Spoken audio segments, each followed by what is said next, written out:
Hello everyone and welcome to the Institute of Career Signal. We are diving into the design of railway signaling, which is the backbone of railway operations. Design of railway signaling ensures safe and efficient movement of trains. Railway signaling plays vital role in the smooth functioning of railways. Its key purposes are safety, efficiency, and communication.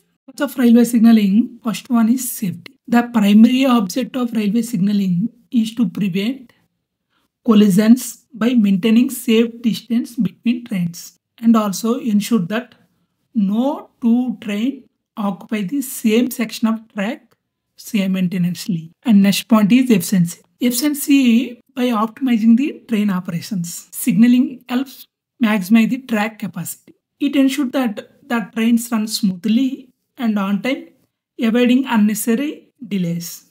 And last point is communication. Signaling system provides real-time information to train driver about the track ahead, and also drivers are informed whether to stop, proceed or slow down based on the track conditions. Main important point, basic requirements for becoming a railway signaling designer. Requires combination of technical expertise, tool proficiency and relevant work experience. Here, detailed breakdown of the key requirements is mentioned. Technical knowledge in signaling principles, safety standards and system familiarity, and tools and software proficiency, design software, simulation tools and data analysis and work experience. Final point is list of signaling drawings.